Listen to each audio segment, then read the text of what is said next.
Coming up on This Week in Radio Tech, got a great show. Barry Thomas is our guest, and we're talking about how to do AoIP infrastructure right. Don't scrimp on these little things that can make a huge difference and could take you off the air.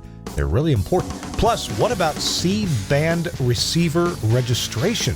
Turns out it's a pretty important thing. I didn't even know. Coming up on TWiRT. This Week in Radio Tech is brought to you by the new Ruby console from Lavo. See Lavo in your future at lavo.com/TWiRT. And by the award-winning Telos Infinity IP intercom system. Plug and play, seamless, scalable, and matrix-free.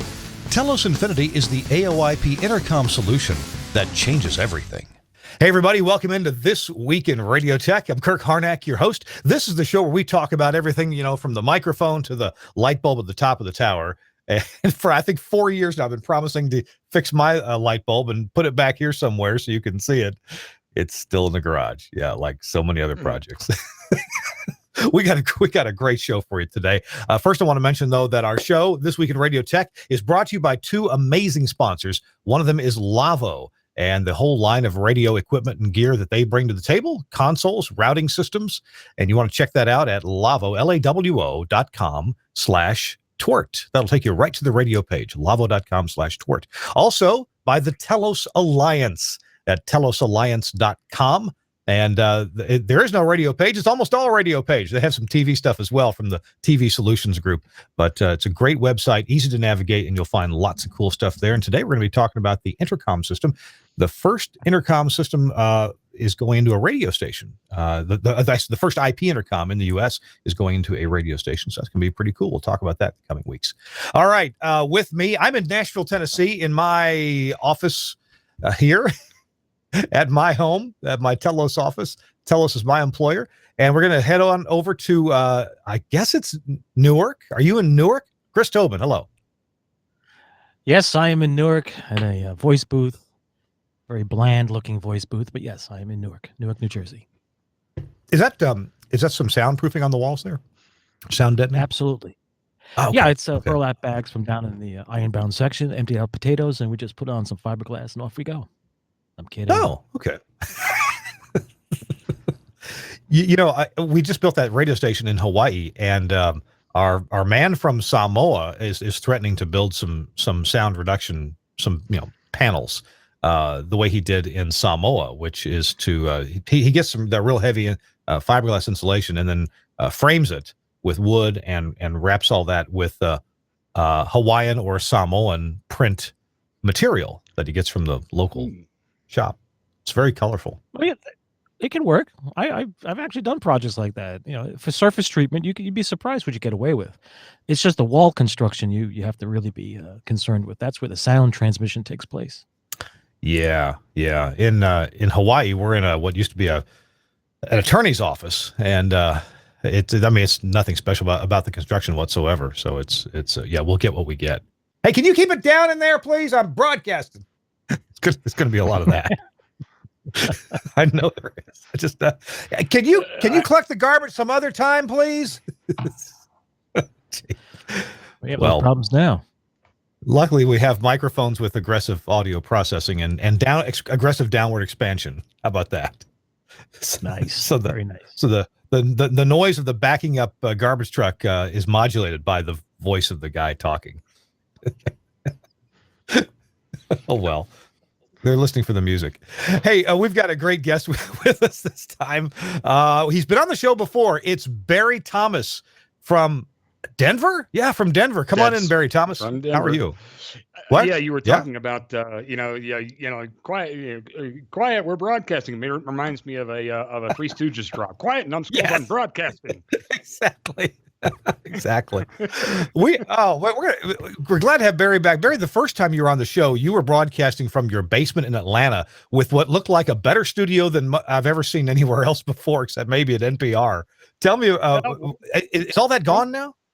Oh yeah, I parted that out. Of course, I always manage to do this after I make big moves, after I moved to Denver. But I found a a translator developer here, actually one of the biggest translator developers in the middle of the country, and he had a bunch of stations and he had a need and he picked up every bit of it. It was an AMX console. I had full spares.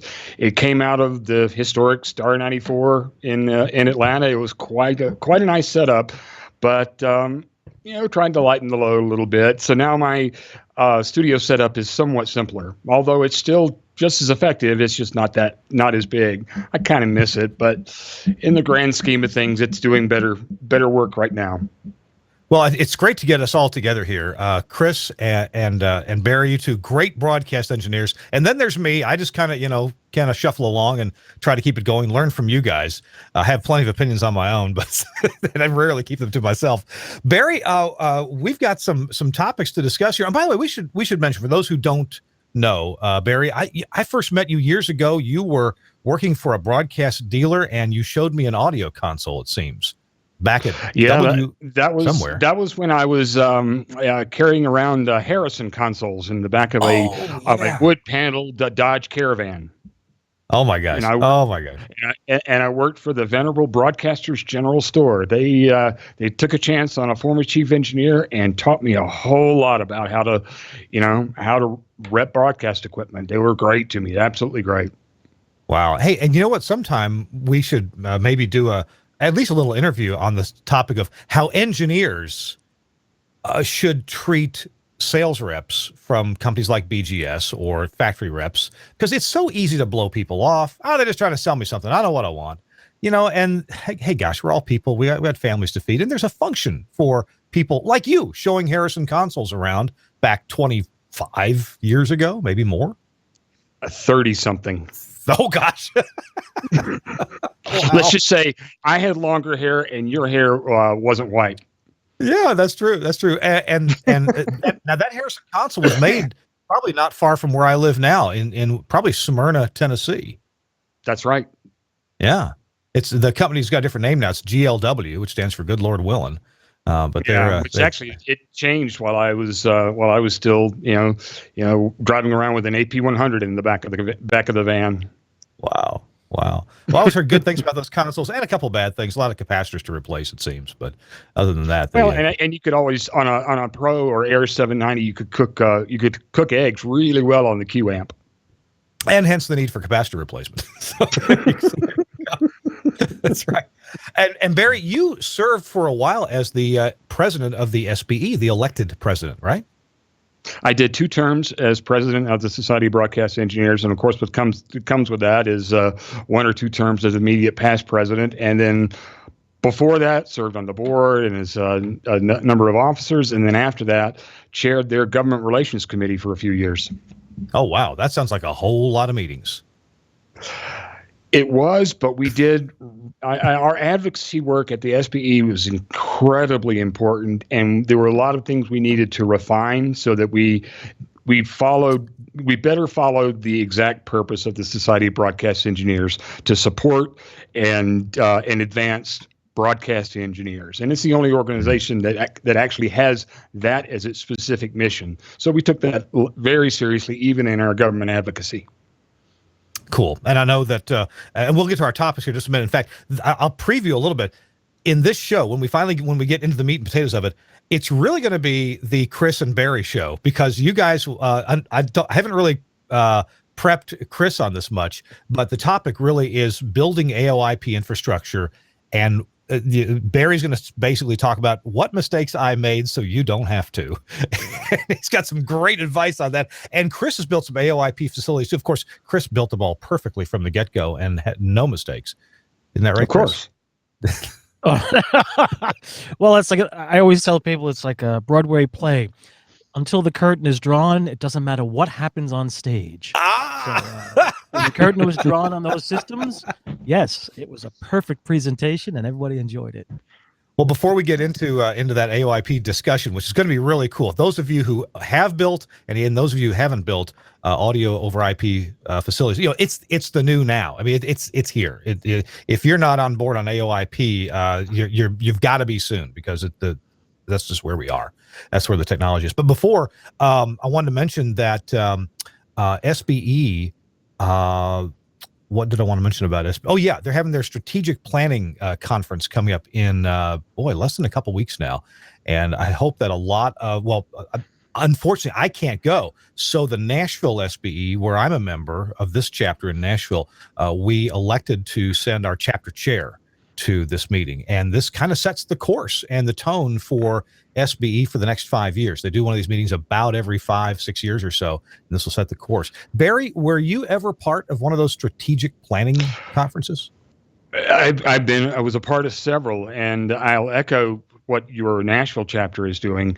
Is if if a chapter can at least send a representative, then they'll get a representative sample, and it really does chart the course, because the board of directors takes the lessons learned from that day, and the executive committee, they immediately act on things they can work on, but it sets the course of what the next few years are going to do. They're incredibly important to refocus the society on what it needs to do. Okay, good. And there's other SBE issues we can talk about, but let's move to our topic here, which is audio over IP. And this began a discussion. It actually started on Facebook a few days ago, maybe a week or 10 days ago. And let me go find my notes here. I thought they were right here. Here we go. Where the topic came up about switch, Ethernet switch selection in your audio over IP network. And I'll just start out by saying that, hey, I really guess that in the broadcast world, yours truly was the first guy out there demonstrating audio over IP networks. Now, sure, there was CobraNet and EtherSound before there was LiveWire, but LiveWire was the first one that was actually suitable for broadcasters. It had low latency and was routable, and those others weren't. The folks at Axia were really hoping to just use CobraNet, and because hey, the chipsets were available, looked easy to do. Relatively, and it just wouldn't work for what broadcasters needed. So the folks at Axia went off and invented LiveWire, and then they found out that it was really important to use multicast. And then to use multicast, there were some key things that had to happen. And we started out using an HP ProCurve switch, relatively inexpensive switch. I want to say $600-700 or so. And we used that, and it had to be configured. And then we discovered that it didn't scale well. It actually, in the end, we found out that switch, that HP ProCurve switch, did not actually meet its own specifications, especially with regard to IGMP snooping, which is required to manage the what's going on the network. So we then had to find another switch that did, and it turned out that the Cisco line of switches, the various sizes and of the ones that are meant for multicast, would actually meet their own specs, and we could make them behave perfectly for an AoIP network and scale to a small station or up to many studios. There's even a facility over in Europe that's got something like 4,000 or 5,000 sources and a couple thousand destinations. So there's a lot of routing going on there with some Cisco switches. So, but we've often received pushback from customers saying, yeah, but we're not a Cisco shop. We're an HP shop, or we are a give me some other name of some famous switches. We're HP. I mean, that's one of the next most popular.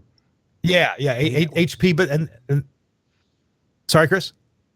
No, Bay Networks, but that's long gone. Bay, yeah. Yeah. Foundry.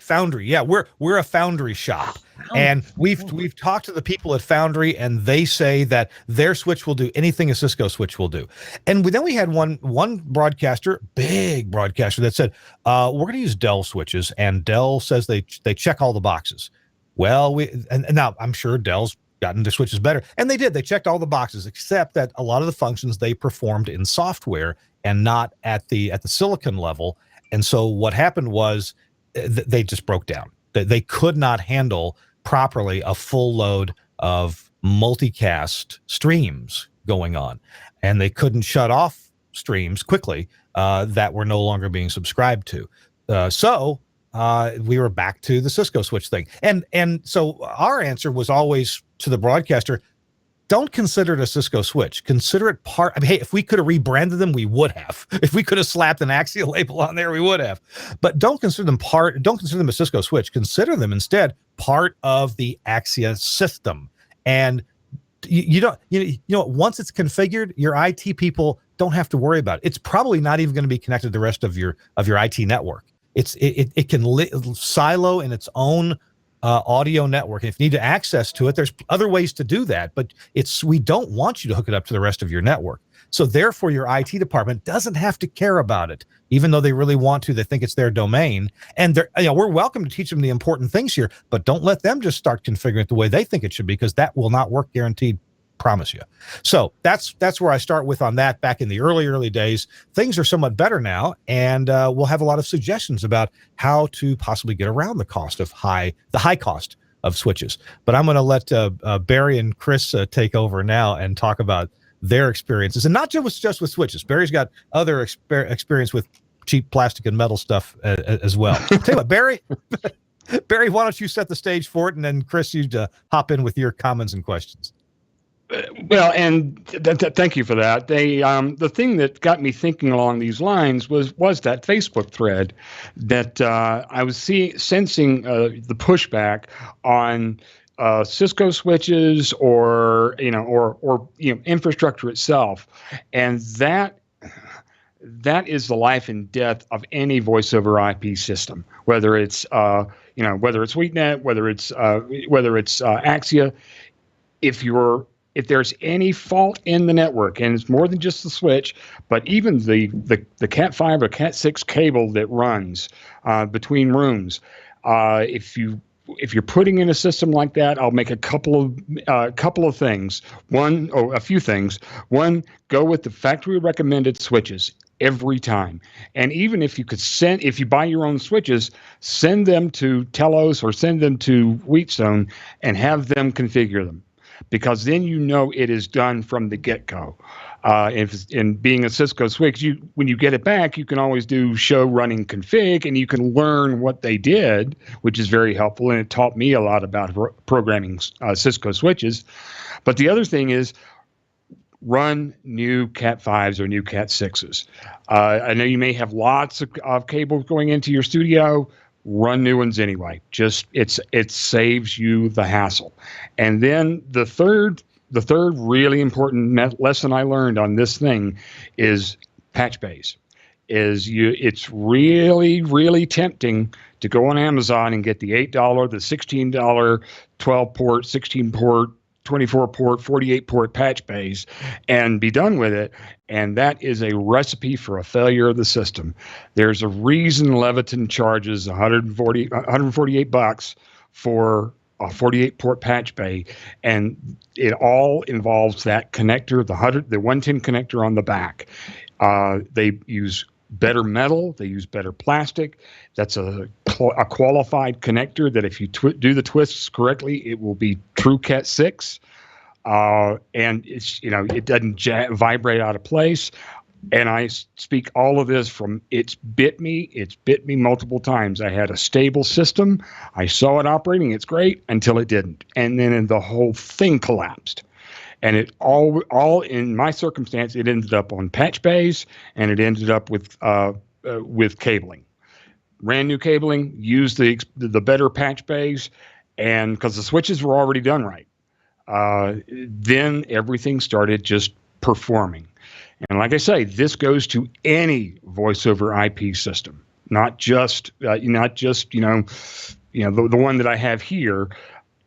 We had, when I was with my previous company, we put in Axia at our Atlanta facility, and they learned a lot of good lessons with that I was able to see them learn and take away.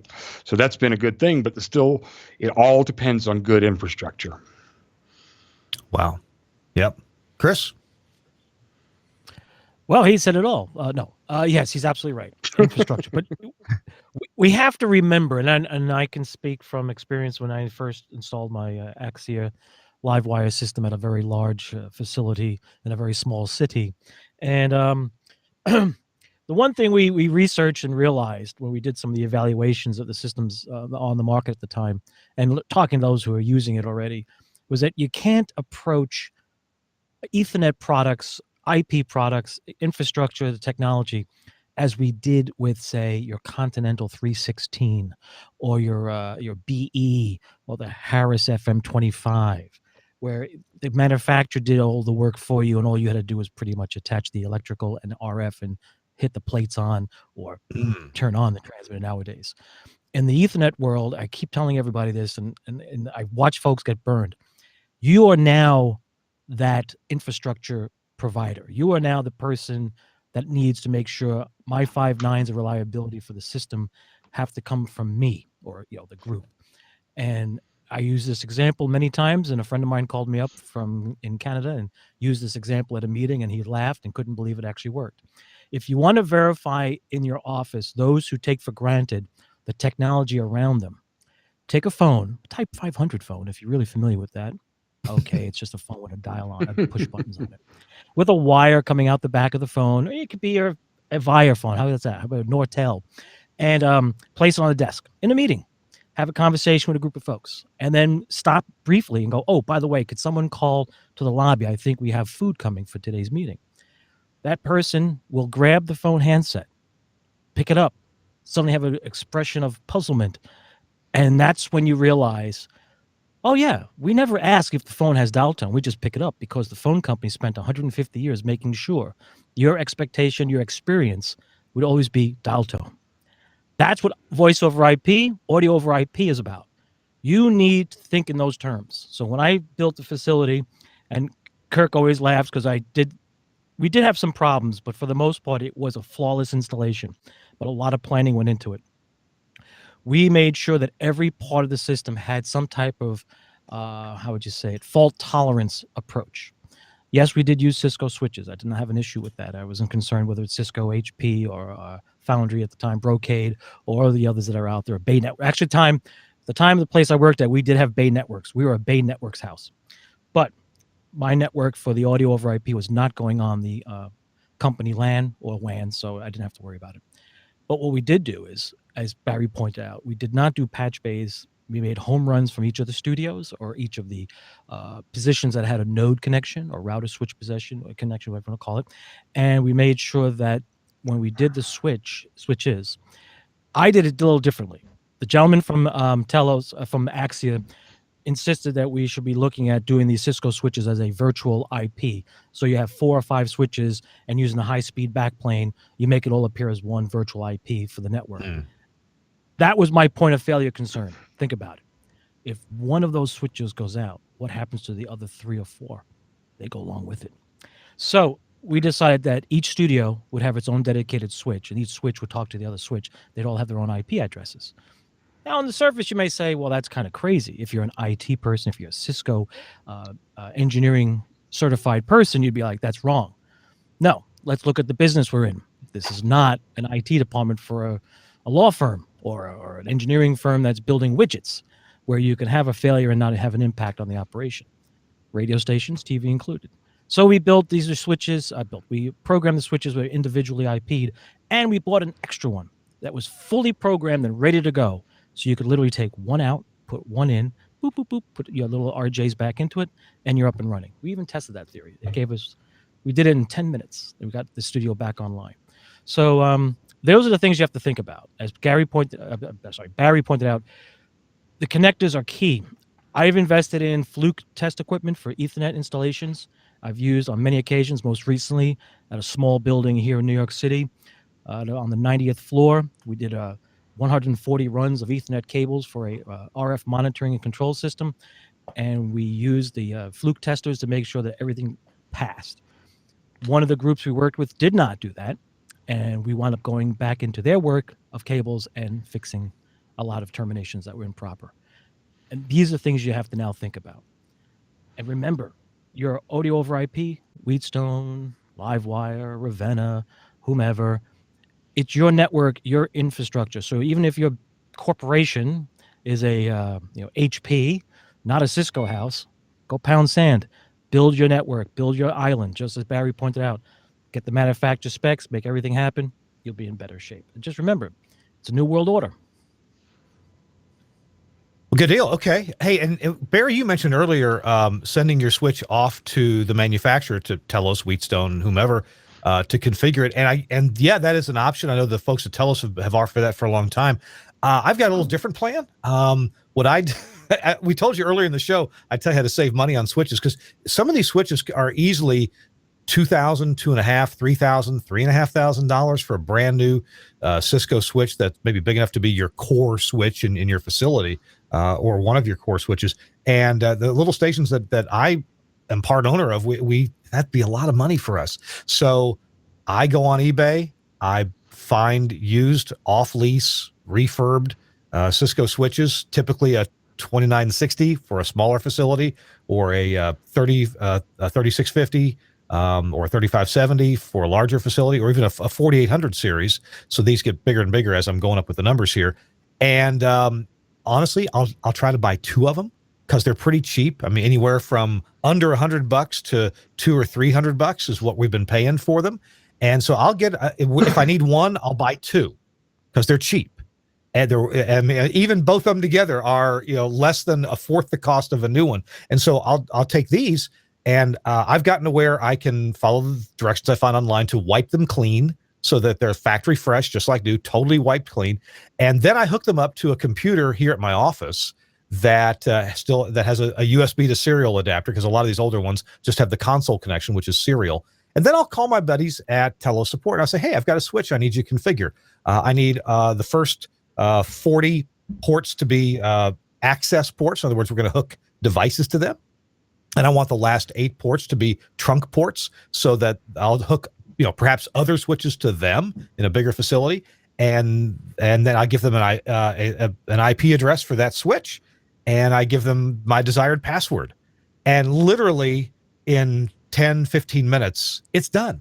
One of the telesupport people will go in there and they'll configure the switch, and they'll test it, and by golly, they'll save it. They'll save the configuration, which has been forgotten from time to time by folks like me. And hey, it worked until we lost power, and then when it booted back up, it didn't work again. Well, that's because you didn't save the configuration. Because you didn't say write memory. There you go. Save write memory. So my point is, hey, I have configured these switches myself with instructions on the Telos website, and maybe other manufacturers provide this too. Hey, if you're doing a 2960 switch, here's what you type in to the command line. But I don't want to fat finger something and get it wrong. So the guys in support, at least at Telos and probably others too, they copy paste, or they just do it from memory because they're so good, and then they test their configuration, and bam. So that's a save money. I've never paid more than $200 for an Ethernet switch at any of my stations, and get it configured correctly for absolutely free. All you have to do is hook it up to get a serial connection, at least on the older ones. I think the newer ones you can do with Ethernet connections now, but the older switches are all serial port from the console connection. Barry, is that good advice? Every bit of it. I found my IT group turned me on to a local refurbisher where I've gotten all my switches at the same kind of deal that you're getting. It's really excellent. I've gotten nice 3750s or 2960s from these guys for just a fraction of them, already cleaned, already factory set up. And you sit down there, and and to Chris's point about having a spare, and your point about having a spare one, I've done the same thing. I've got a fully configured spare switch for the Axia network, which I've got a VX and an iProfiler system, and a fully configured and set up WheatNet switch for that I can throw into maybe not as fast as Chris can for 10 minutes, but certainly quickly, certainly within 15 to 20 to change all those connections out. But it makes all the difference in the world. But while I have the mic, I do want to say, Chris, I am incredibly jealous you got to work on that 90th floor project. I am incredibly jealous. That sounded like a huge and a fun deal. Oh, it is. It's still continuing. I'm still doing weekend work with it. Climbing around and doing a lot of RF and the Ethernet stuff. Just as a reminder, we're talking Ethernet switches in an audio over IP or VoIP systems as well. Those are known as managed switches. There's a reason why the word managed appears before the word Ethernet switch. And if you are working at a facility and you're buying the $60 Linksys/Cisco home office switches, which are great, they're not managed. So the idea is port 1 gets a blast of packets that find their way across to ports 1 through 8. You do a multicast on that, and you've just crashed the box. So understand these little things, because going back earlier when I said what we used to do with transmitters and stuff, when you built a facility, did you not buy 2 transmitters? Did you not buy 2 audio processors? Did you not buy 2 STL microwave links if it was Mosley 606Cs, or maybe the earlier ones, or maybe you had T1s that were the old Troutons and the Intraplexes. You always bought 2. So why wouldn't you buy 2 Ethernet switches, one as a backup? See, there's a different discipline in the world of IT today. That's why you need to apply our broadcast disciplines. As I used to tell a friend of mine when I worked at a facility, our IT folks were called BITS, Broadcast IT Services. We had a lot of bits running around, but it worked. Hey, you're watching or listening to This Week in Radio Tech. It's our 394th episode. Along with us today, Chris Tobin is in New Jersey, and I'm here in Nashville. And Barry Thomas is our guest. He's in Denver. We're talking about making sure when you do your audio over IP infrastructure, and if you haven't, you will, and so that's just where we are today. And by the way, if you haven't done it, you're going to enjoy it, because when you get figured out and get it working, it's a joy to work on. Well, I'll tell you some stories later on, maybe a different episode about virtualizing your machines. At one of our stations clusters, we are throwing hardware out the back door. Why? Because we have virtualized now so far 6 machines in a heavy duty server that we got off lease, refurbished. And it's got a duplicate just like it as a backup. So we're finally getting into that world, even in a very small market. So This Week in Radio Tech is the show. Our show is brought to you in part by Suncast. I'm sorry, I forgot which ad you're going to play first. Why don't you just play it, and I'll talk about it. Go ahead. There has probably never been a better time in history to buy a new radio mixing console. Today's consoles are more sophisticated than ever, with more features and functions than you can shake a stick at. But have you noticed how complicated they are? There's a sea of knobs and switches and displays and buttons. Some of them look like you might need a pilot's license to do your show. Well, a board doesn't have to be complicated to be powerful. Just look at the new Ruby mixing surface from Lavo. The first thing you notice is how smooth and streamlined it is. Ruby has lots of cool tech, but what it doesn't have is that confusing ocean of buttons that clutter things up. Now, we all know that there are some console features the jock only uses once in a while, so why dedicate controls to them? Ruby fixes this problem by moving those once-in-a-blue-moon controls to a touch-sensitive, customizable GUI that happily shares screen space with your other studio software, helping you fight control room clutter. Thanks to this design innovation, talent that use Ruby produce smoother shows with less errors. Controls that are used the most fall naturally to hand, while functions that rarely need adjustment are easily controlled with just a couple of clicks in the context-sensitive GUI. And Ruby has cool features you won't find on other boards, like Auto Mix, an intelligent gain writing function that guarantees the perfect mix for multi-mic morning shows and call-in segments. Dual mode snapshots that instantly switch the motorized faders between on-air and production modes, and enough DSP and I/O options to make even your pro sound pals green with envy. And because quality is as important to Lavo as it is to you, every console is proudly built to fanatically precise standards at Lavo's own factory in Germany. If you're ready to declutter your control room, do yourself a favor. Check out the new Ruby and the other cool Lavo radio tech at www.lawo.com/TWiRT. Thanks a lot to Lavo for sponsoring This Week in Radio Tech. They help make it possible for us to bring the show to you week after week. We got bills here, too. In fact, I just had to pay another year worth of web hosting for our own website. So thanks a lot to Lavo, and also to any of the sponsors who take care of us, and we appreciate if you take care of them. Lavo.com/TWiRT. You're watching This Week in Radio Tech, episode 394, with Barry Thomas is here, and also Chris Tobin, of course. We're talking about audio over IP infrastructure, and of course, switches are an easy thing to harp on and issue advice on. So we've got that.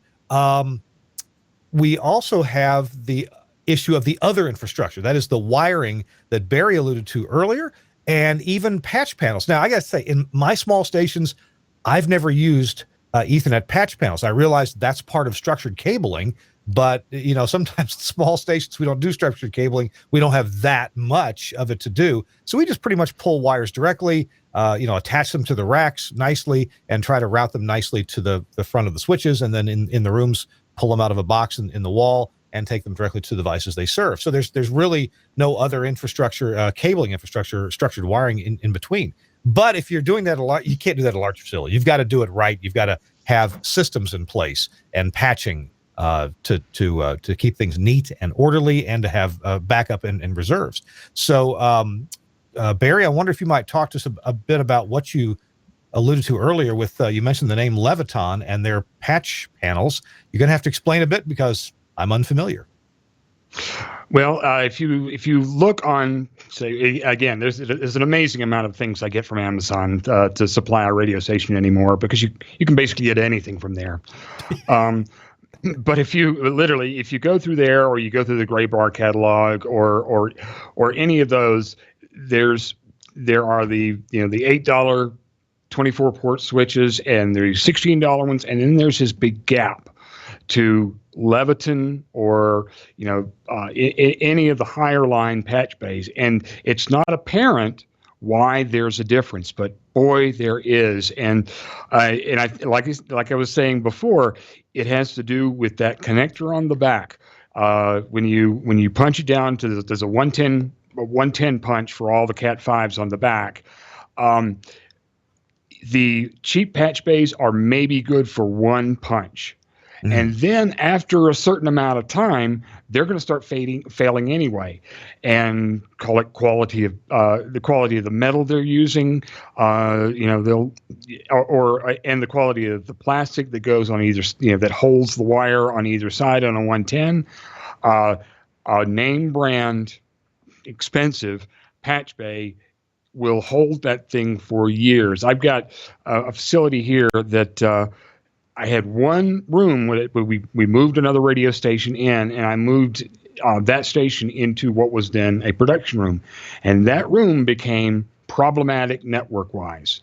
And the only reason is that the wiring was disturbed. We didn't change any punches, didn't do anything, just the wiring got moved. And it was cheap patch bays that did it. Using home runs, RJ45s to RJ45s, that's definitely a way to do it. But like you said, the bigger the facility, the harder it's going to be to do that. Because you need, like you said, backup, you need organization, but it does add another set of points of failure. So you cannot overlook that while an occasional dropout might be okay on a business network, on an audio over IP network where multicast and streaming are important, and every bit is important. If you've got a switch where you've got one pair of the Cat 5s that are intermittent, you can have a switch going 100 megabit, 1 gig, 100 megabit, 1 gig, just back and forth, back and forth. Yeah. Just by one of the signal pairs that tells the switch to go to 1 gig. And even though it will test out, it's passing data, but it's not letting the switch go to 1 gig. And again, you can start hearing pops on the air because it's just running out of bandwidth. Good point. Excellent point. Chris Tobin, you've got a little story to tell on this topic as well. Well, yeah, I did a project years ago at a facility where they had an outside contractor install the Ethernet infrastructure, the Cat 5 EA, whatever it was at the time, and then the radio station brought in the audio over IP product and plugged everything in and thought they were great, and then started discovering issues with programming and dropouts and all kinds of strange things. It turned out that the installers were not told or asked to certify all the terminations, as I mentioned earlier. And as a result, they discovered that about 5% of the connections, the terminations, did not meet the TIA specs for CAT. for the category cabling, and as a result, the audio over AP had lots of errors that were being induced. So the sad part is we were chasing our tails thinking that the switches were in trouble or some of the end devices may have been at fault. Nobody thought to ask about the actual wiring in between.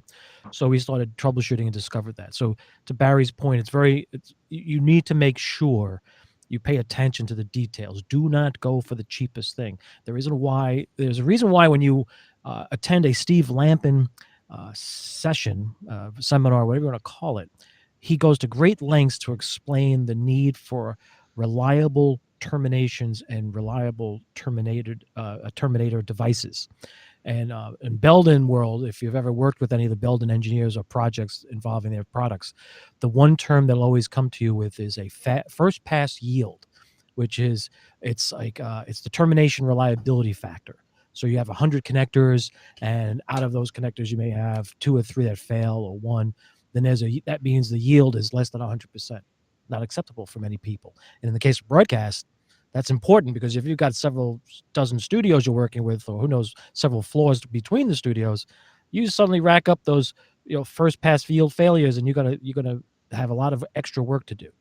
And a lot of folks don't realize these little details, but I've had probably 90% of the time when I get a call from somebody asking for help, the first thing I ask them now is who put the wires in, what method did they use, and let's take a look at them. And remember, an Ethernet cable is an RF connection. It's an RF termination. That's right. Remember the frequencies it's operating at? 350 megs, 1 gig, 10 gig. Those are RF. Therefore, the application or the understanding of standing waves now plays a part. Proper terminations. What happens when you do an inch and 5/8 termination on a 20 kilowatt transmitter? It's not exactly where the bullet should be. That's a hot spot. Sometimes it explodes. Think of it in Ethernet worlds. You can actually burn out the ports on your switches if there's too much standing waves. That I know for a fact because I worked at a facility where we had that problem. We were replacing these terminations on the wall, the little patch bay type terminations they mount on the wall. You've seen them. And we couldn't figure out why the equipment, the switch, everything was just failing until one day we opened up the box and looking at the actual circuit board. And you could see the little bollums, the transformers, and they were brown, discolored. Sent them back to the manufacturer, and they called up. They said, "Are you guys having issues with your wiring because you're burning out the inputs?" And that's something else you need to keep in mind. So yes, you're dealing with a lot of different things these days with Ethernet. It's not just a simple pick up the cable, plug it in, and go. And so consider those thoughts. Do research. Make sure you do it right. And there's a reason why some of those connectors from AMP or Leviton and others have special tools and make the terminations, because the twists have to be as close as possible to that termination.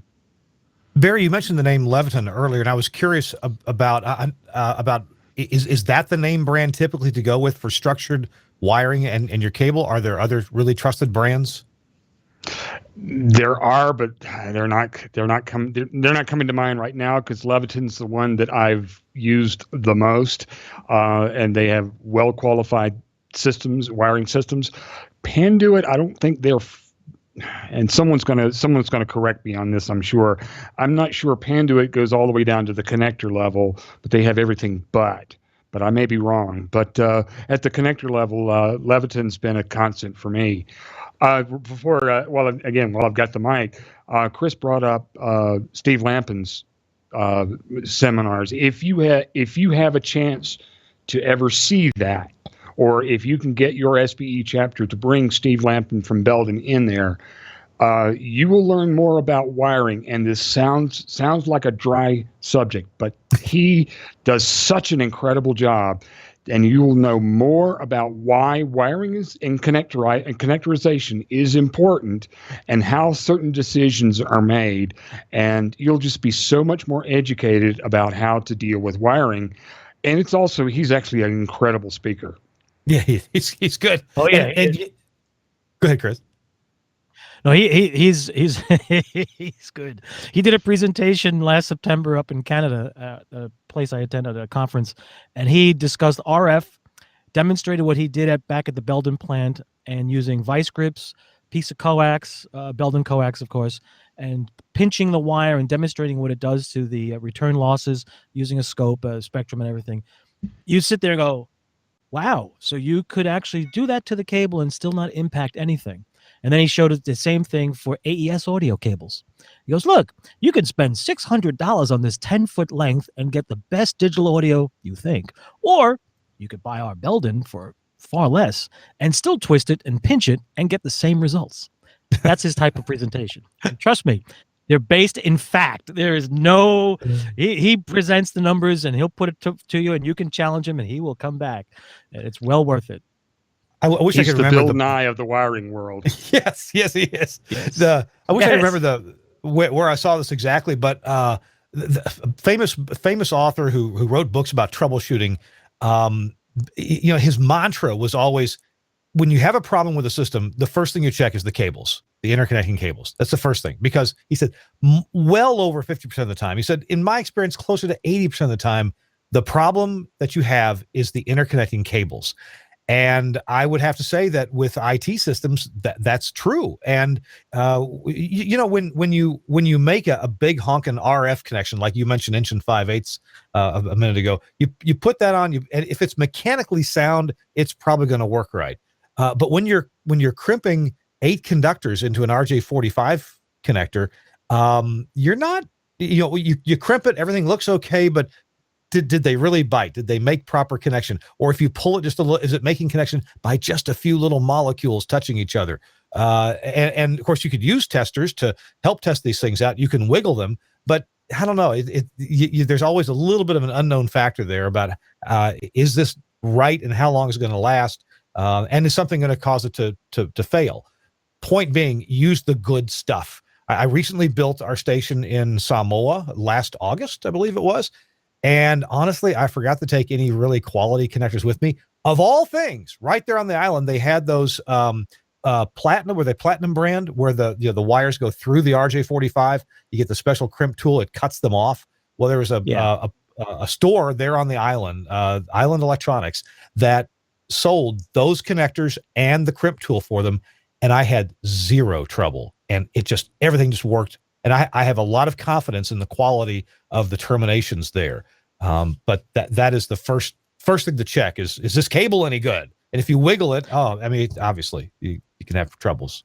You have troubles. Yeah. And to speak to your concern with the connectors, make sure that the connectors you purchase and the wire you purchase are matched. You don't use stranded wire on a connector that looks for solid wire, and you don't do the opposite. And I've seen people do that and say, look, it works just fine. No, you will run into problems. Yeah, one jiggle and there it goes. Yeah. Hey, earlier you guys mentioned the example of taking a Continental transmitter, and it comes ready to be a transmitter. You plug it in, you hook the wires up, and there's not a lot of configuration to do. Although I remember I put a Nautel transmitter in some years ago, and I found out that if you don't remove the shorting clips on the meters that they ship them with, the meters don't read very much. But what I was going to point out is this is actually a topic that I wrote on a white paper for this past NAB, the difference between purpose-built and general purpose. So for, if you buy, for example, if you buy an SAS audio router, that's purpose-built. It's designed to do that job and do it extraordinarily reliably. But an SAS audio router makes a terrible Ethernet switch because it's not. It's an audio router, and it does that one job very, very well. Well, an Ethernet switch, around the world, they make a lot of them. Even a single company like Cisco makes a lot of them. They've gotten to where they're making them very, very well and extraordinarily reliable, but they're for general purpose data. Now, if you want to move audio, your specialized data through there that needs a little special care, then you're going to have to configure that switch. And so, we can make a computer. We can go buy a computer for $500 from Best Buy, a Windows 10 machine from, Dell or whomever, and put it on the desk. And that computer can be an automation system, with some configuration. Or it can be an asterisk PBX. It can be a lot of different things. But you have to configure it. Same thing for Ethernet switches that are going to do something somewhat specialized, and that is route audio. And hey, now that all this is becoming more commonplace as the whole television world is moving to the standard of video over IP and SMPTE 2110-30 standard. then we're going to find so much more gear that is just ready to go or closer to ready to go. But I just wanted to address, I think about, why do I have to configure it? Well, because we're doing something a little special with it. Gosh, hey, we've got a topic to talk about in a minute, and that's about this dish registration thing. But before we do, let's see, is there anything else on the topic of AoIP infrastructure and doing it right so it doesn't come back to bite you in the behind before we go? Barry or Chris, did you have any more thoughts on that you want to pass along? Just do your research. I think we've covered it. Covered most of it. Did you have anything, Chris? I say just research what you're going to do. I've worked with Livewire, I've worked with Ravenna and the WheatNet, and I can tell you that all three systems can be implemented in various ways, and they all take a different approach. And I did a WheatNet install, and I have to say the guys there were really good and helpful and explained why you don't want to take this approach. It works well with another protocol, but not this one because of the way they took their approach to implement it. So research what it is you're going to do. So whatever system you choose to go with, make sure that you understand what the manufacturer has designed and how they designed it. And also, as Kirk pointed out earlier, and Barry, if you send the switch to them to configure, that's all well and good, but make sure you get a copy of the config file. Make sure you save it in a place that you can find it. Maybe on an SD card taped to the top of the switch. If you do say Cisco switches that are using the serial ports or the blue cable, that's a serial cable. Yes, it is wired different than others. Do not assume that they're all the same. Put the two of them together in a bag and attach that to the back of the switch or in the rack. Yeah. So when you're going to work, because you're not going to use that blue cable anywhere else except with those switches. These are things you think about now, because when the day comes at 2:00 in the morning on a Thursday and there's a problem, you're going to be scrambling in that office for that little cable to plug into your laptop. Oh, I don't have my USB to DB9 adapter either. Keep them together. I can go to my desk right now and I have a little plastic bag that has null modem, USB to DB9, the blue cable, a homemade loopback tester, a little DB connector with 2 and 3 pins tied together. Why would you want to do something as silly as that? Well, here, you plug in your laptop, you fire up whatever terminal software you like to use, say PPTY, or Party that is, and all of a sudden you say, is this all configured right? You plug it into the end of that DB9 on the USB, type in a few characters on the keyboard, it echoes back, you're good. Now you know your laptop is talking to the outside world. Now take that blue cable, plug it into your switch, hit a command key stroke. Hey, nothing's happening. You know your computer's okay. You don't have to waste time with that. Now you could look at the switch. Little details. And Barry knows darn well what I'm talking about because he's been down this road. Oh, you know it. And it's funny, back how a long time ago we all used to have our little, editing kit, with the splicing block and the razor blades and the grease pencil. Instead of that, now we carry around these little kits like you're talking about, Chris, with the serial adapter and the null modem and the and the blue Cisco cable and a serial extension. That's our go-to now.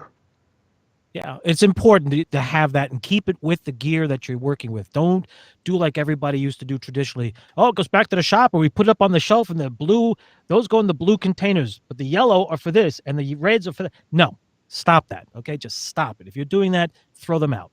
Make the kits, label them in little boxes, and do it properly. You laugh, but I have worked in places, and Barry knows. I don't disagree. I have learned this lesson the hard way too.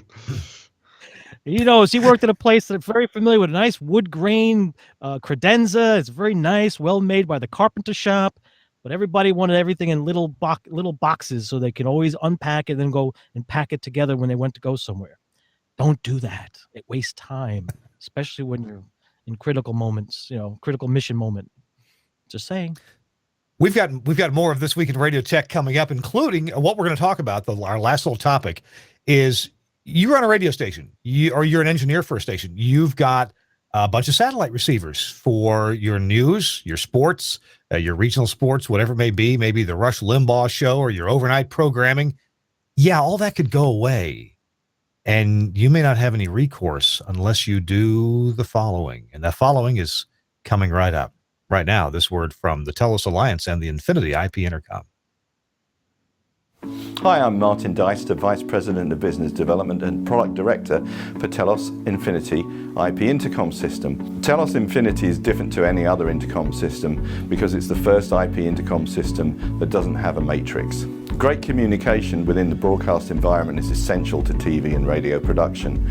With Telos Infinity, you can link all your production crew, whether it's the director in the production control room, sound guy in the booth, boom operator on the floor, your anchors in the studio, presenters out in the field, weatherman, even your weatherman. Production staff listening to communications audio are hearing crystal clear sounds.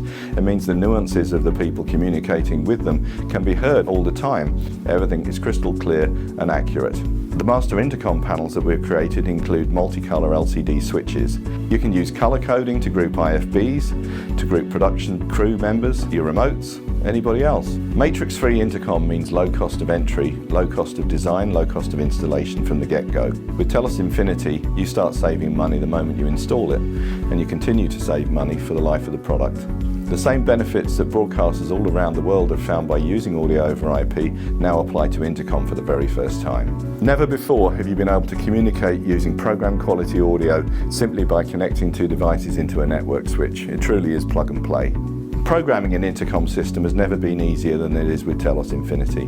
With our advanced dashboard programming utility, you can have your intercom system out of the box and up and running in record time. I'm Martin Deister, inviting you to visit telosalliance.com to learn more about Telos Infinity Broadcast Optimized Intercom System, the first matrix-free IP intercom system optimized for broadcast. And don't think it's just for television, because radio stations can use intercom too. In fact, as far as I know, the very first IP-based intercom from Infinity is going into a radio station in the U.S. So the very first radio one, the very first one. Okay, anyway, we're putting one in, and it's pretty cool. I can't wait to go there and see just how they're using it. It's a good-sized news talk and sports facility, but it's going to go in there, and they're already using Axia there. So yeah, that narrows it down a little bit. So there you go. Also, want to point out that Chris Tobin and I got to use the IP intercom at the NAB show during a video production that we did. And, we say it's program quality. It's, 20 hertz to 20 kilohertz. Chris, I was flabbergasted at the quality of the audio over the intercom. It was like you were right there. Oh, it was great. I enjoyed it. I mean, I've used many intercom systems, but that one was excellent. I was able to whisper, and the camera operators could still hear me quite clearly. I liked the way it's set up very easily. And what's even more fun was watching the daisy chain of them with an Ethernet cable. I'm like, oh, this is interesting. We're not doing the voltages and all the crazy stuff. It's just PoE, which is standard, but everything was just data right across. So any one of these little headsets could be rearranged and whatever we have to do very easily. I thought it was great. Yeah, and that daisy chain was cool. It cut down on the wiring. We just daisy chained from one camera to the next, and everything had their own IP address. So there's actually a little switch, a little Ethernet switch built in to each of the belt packs. So that's pretty cool. Thanks a lot to Telos and the Telos Alliance for sponsoring This Week in Radio Tech and the Infinity IP intercom system. It's really, really cool. You're going to be hearing more about that as it finds application, certainly in television, and even some in radio theater as well. If you run a theater company, hey, it's great for that too, because it just runs over your network like we've been talking about. Okay, let's real quick turn our attention to satellite dishes. We've been hearing from Westwood One put out a memo to all their affiliates this past week. Also, I know that Munn Reese consulting engineers and other consulting engineers as well put out memos saying, hey, if your receive dish isn't registered, you could have a real problem. And before the show, you guys were talking about that. Hey, you've always been. It's always been a good idea to register your receive dish location. And as a small market operator, I'm going, what? It's a radio. Shouldn't I be able to just pick it, receive? Why should I have to worry about somebody interfering? Isn't that the FCC's job? Okay, where am I going wrong here? I guess these frequencies are reused, huh? Chris? Yeah, I'll pick that one up if you want. The thing is, and we kind of went through this with the FCC through their effort to get stations to register the receive sites for their 2 gig and their 950 links.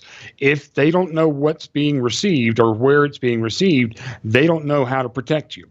And this is going to be one of those cases. Chris and I both worked in network radio before, and And both of us have been faced with situations like this, and registering your downlink has always been a good idea. The biggest impediment to that has been, the $1,500 or more to do a frequency coordination report with ComSearch or someone like that. And then the complexity of doing that, and the time frame and the mailings and all of that. In the April 19th public notice from the FCC, they have waived that requirement, which is a huge deal. The fact that it's really down to just the filing fee, just to protect yourself. Yeah, I understand this is, people have characterized this as a money grab, but this is something we need to do to protect our sites, at the very minimum, protect our sites from the inevitable sharing of just about every frequency out there. Wow. Yeah, that's true. People have to remember, broadcasters have to remember that the spectrum, the wireless spectrum across every frequency, not just broadcast, and broadcast auxiliary services and a few other frequencies that we all have access to, or at least we like to, are open. It's open territory. And depending on who has the strongest lobbying group will get what they want. If there's no activity that can be proven by paper, say registration, then guess what? They're going to be encroaching in that area. Let me read this little statement. The Commission seeks comment on the use of 3.7, 4.2 gigahertz bands for mobile wireless broadband. Now, that should be a flag for you right now when I say 3.7 to 4.2. Why? That's your LNB's downlink. So if you're a Westwood One affiliate, you're going to have problems trying to receive your favorite show. And remember this. This, what I'm reading to you, is coming from a proceeding that was submitted to the Commission, comments from a small business called T-Mobile USA. They're petitioning for expanding the flexible use of the mid-spectrum between 3.7 and 24 gigahertz. And the FCC is calling that CBRS, the Citizens Band Radio Service. And we're not talking 26 megahertz. Register. Make sure you're protected. So if T-Mobile, AT&T, Verizon, or anybody else, wireless services, puts up a link between 2 points in your neighborhood and happens across your satellite path, you can at least argue and protect yourself. If you don't have it registered, you're going IP with that network distribution.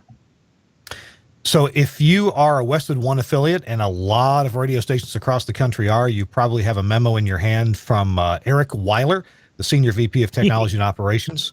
Eric really spells this out just exactly what both of you said, and points out that this is FCC Form 312. You can use the paper form, or you can do this online, and the URL is given in his memo. We'll put that in the show notes here for you, or you can, of course, engage a third party to file this for you. A lot of consulting engineers do this. Certainly, a satellite engineering group is recommended by Eric Weiler as a group that does this. And there is that filing fee. It's $435 for the filing fee. Now, a little group like mine, we have 1, 2, 3, 4 satellite dishes in 4 towns in the poorest part of Mississippi. And so I'm not real excited about spending over $1,700 in filing fees just to let the FCC know. Yeah, of course we're receiving the signal that's coming into our backyard. Duh. Why would you want to screw with that? And I realize that transmissions are directional and receiving can be directional too. And so I realize that RF in these bands could go on without interference, as long as it wasn't in the vicinity of being in front of our dish. I realized that could be reused. It just seems like such a bad idea. I'm sorry, this is like new to me. I'm sure it's new to a lot of small market broadcasters. You guys are up on this and why it's important, but it comes as a big shock. And $1,700 a little hard to scrape up for small broadcasters with four dishes. The reason it's a shock to everybody, and it's sad but true, and Barry knows this from working in the same offices I've been in at network radio level, a lot of folks have taken for granted for the last 20 years. Broadcasters have thought or have felt that their spectrum that they use, in this case downlinks from the satellite, has been protected by just default, by the fact that the broadcast. The reality is the cellular services, I won't say cellular, the mobile data services have found that a lot of the spectrum they want to use, nobody's been paying attention to because it's not written. They know it's used. They know there's people out there doing it.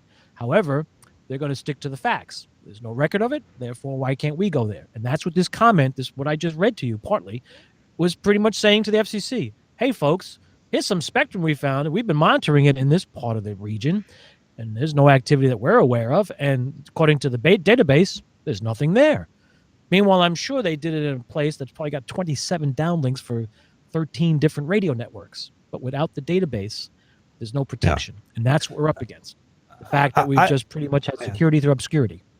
I would point out, okay, so where are these frequencies being used by broadcasters?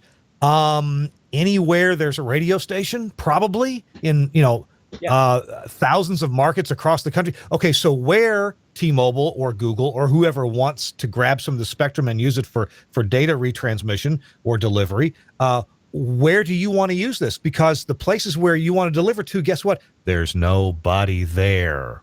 I mean, because there's no radio station, there's probably very few bodies there.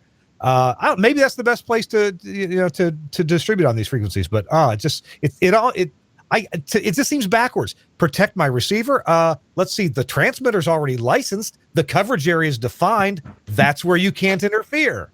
I don't. It boggles my mind to think that it's not that way, but it's not that. That's not how the rules are set up. The rules don't protect receivers; they protect transmitters. They protect in that fashion. And also remember, 3.5 gig service is what's coming open, and it just happens to be adjacent to another part of spectrum that you'd love to see an aggregate of, because the new thing now is carrier aggregation, and the 3.5 spectrum allows for some interesting local backhaul, or actually take it back, front haul solutions for the carriers.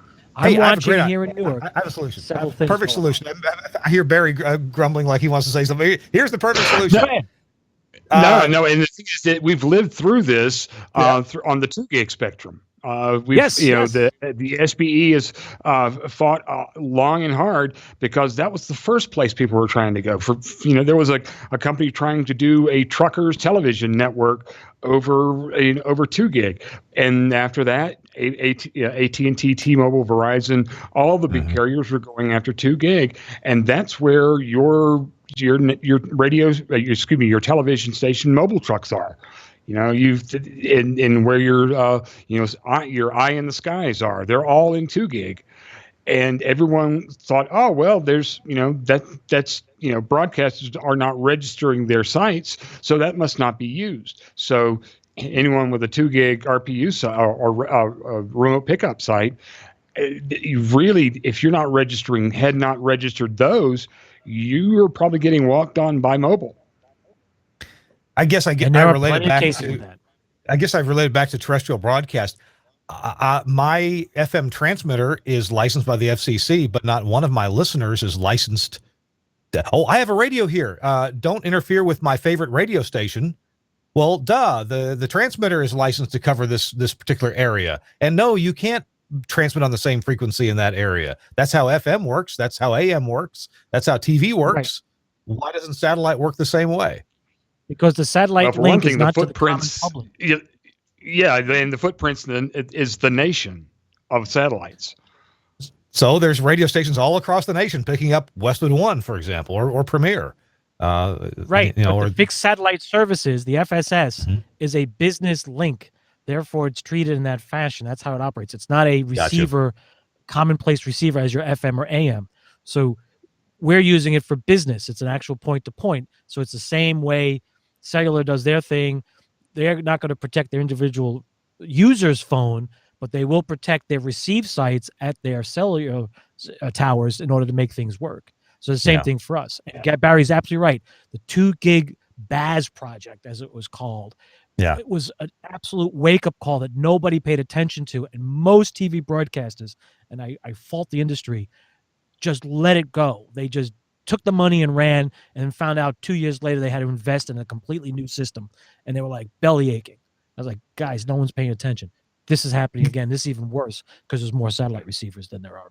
I hate to say it, but we got to go. We could if we just would if Suncast could stay with us and we could each just pull up a couple of beers, we could probably stay here all night and solve all the problems.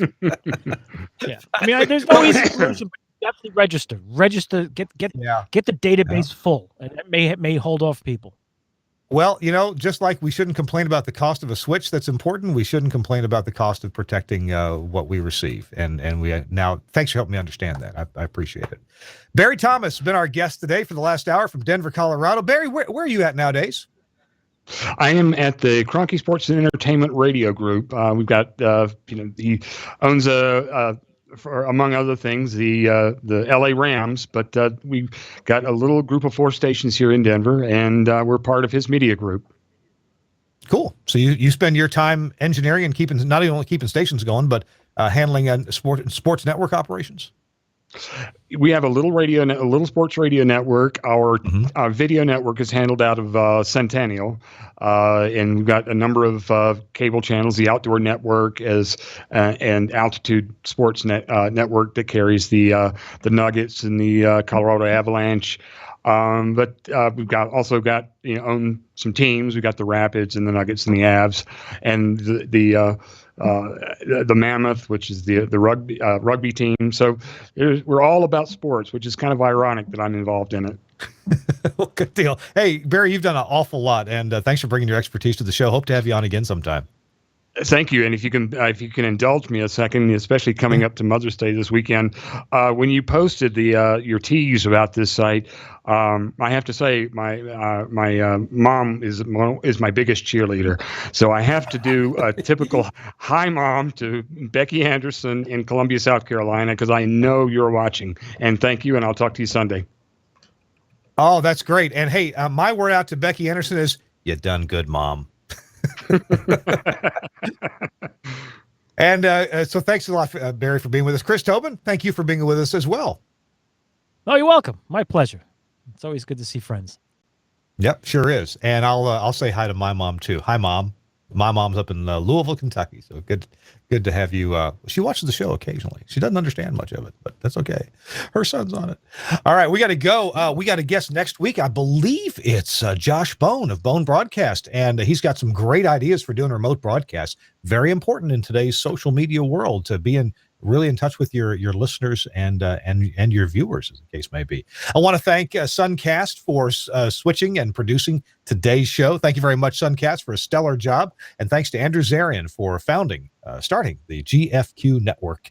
We appreciate you as well. We're going to see you next week, so tell your friends. And remember, we post the show later on YouTube, so it's there forever. Thanks a lot to our sponsors, Lavo at lavo.com/TWiRT.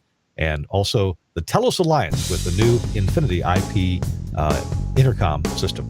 We'll see you next week on This Week in Radio Tech. Bye-bye.